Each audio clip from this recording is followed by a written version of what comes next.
Efectivamente, la mente es bastante indomable, ¿no? Es un chango bailarín o es contumaz como un camello, ¿saben?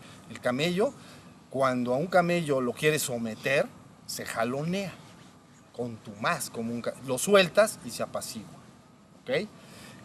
A la mente le pasa lo mismo.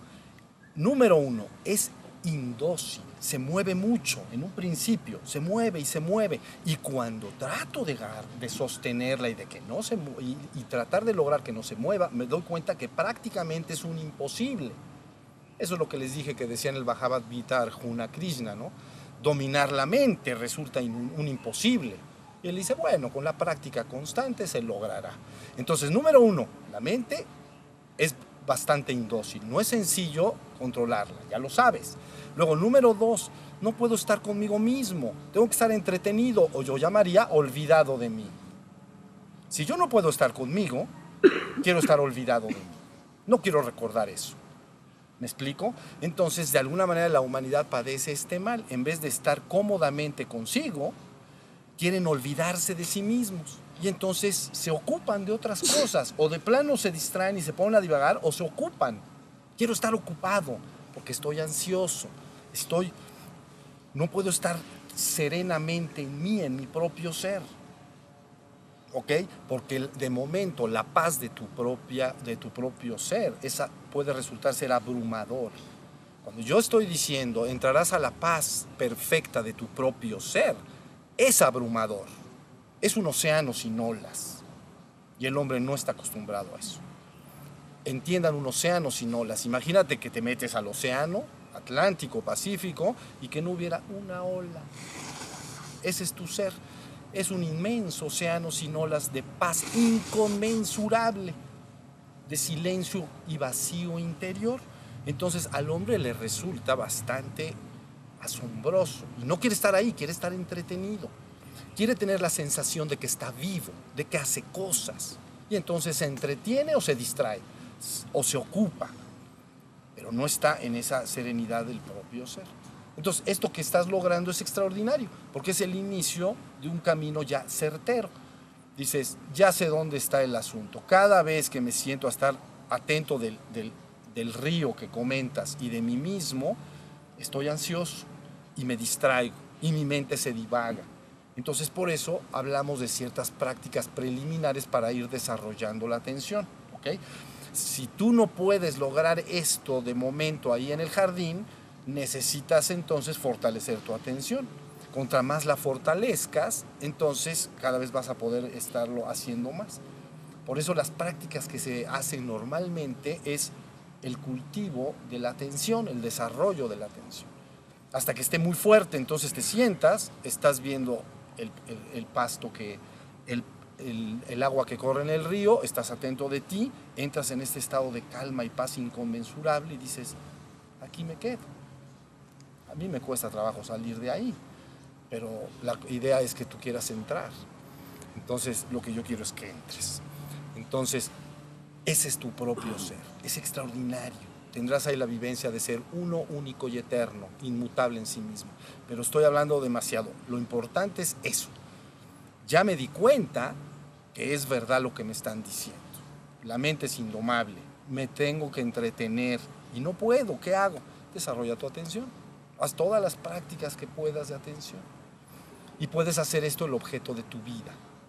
Es decir, aparte de que haga todo lo que me gusta, hobbies, o que trabaje porque necesito trabajar, etcétera, el objeto de mi vida va a ser despertar. Eso sería hermoso. Pero la gente pone en el despertar en la cola. ¿Saben cuándo se van a despertar? Nunca. Lo ponen en la cola de su lista de prioridades y de su lista de valores y de su lista de objetivos en la vida. Ahí al final de la lista, despertar. En chiquito. Letras pequeñas para no volverlas a leer, ¿entiendes? Porque no quieres escuchar al ser, porque él te está diciendo, tienes que despertar, y cuando despertes vas a saber lo importante que es y vas a saber lo que eres. Y el hombre no quiere escuchar eso, quiere sentirse vivo y activo. ¿entiende? Y está todo el tiempo moviéndose. Muy bien, entonces está la idea, practicar, atención, atención, atención, ¿no? Hay una anécdota pequeña que quiero compartir con ustedes. Se sabe de un gran maestro zen que estaba sentadito como estamos ahorita acá. Entonces llegó uno de sus discípulos y le preguntó: maestro, dime cuál es la esencia de la enseñanza. Dime la esencia. Como dicen por ahí, no me eches rollos. Dime la esencia. Y entonces dice: ¿quieres la esencia nada más? Sí. Bueno, la esencia es atención. Y entonces el discípulo dice: bueno, dame la esencia, pero un poquito más. Ahora sí que me la resumiste mucho. Y dice: ¿te la digo un poquito más larga? Sí. Atención y atención. Dice: bueno, un poquito más larga. Atención, atención y atención. Y dice el discípulo: bueno, entonces, ¿qué quiere decir atención? Atención quiere decir atención. Entonces, esa es la esencia, ¿entienden? Ahí está toda la enseñanza, principio y fin de la enseñanza. Por supuesto, esto que acabo de decir es extraordinariamente austero. La mente occidental promedio es ávida de conocimientos y teorías. Y quiere saber todo y le encantan las teorías mentales. Aquí no estamos para desembocar ni desahogar teorías mentales. ¿Cómo me despierto a mi propio ser? Aquí estamos para esto. Pero la mente occidental es en cierta manera un problema. Ha desarrollado tanto apetito, ¿no? Tanta hambre de conocimientos y de teorías mentales que cuando tú le dices lo que te acabo de decir, se voltea, se va y nunca más regresa.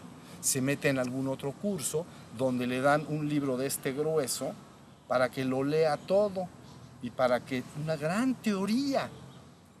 Pero el maestro aquel de que les hablo le dijo la verdad. Esa es la verdad. Atención es el principio y el fin de la enseñanza. Eso es muy poco y austero. No, sí, austero sí es. Poco también, pero es todo lo que necesitas. ¿Entienden? Aquí le estamos dando un poquito más de explicación, pero finalmente es eso. ¿Sí estamos claros en esto?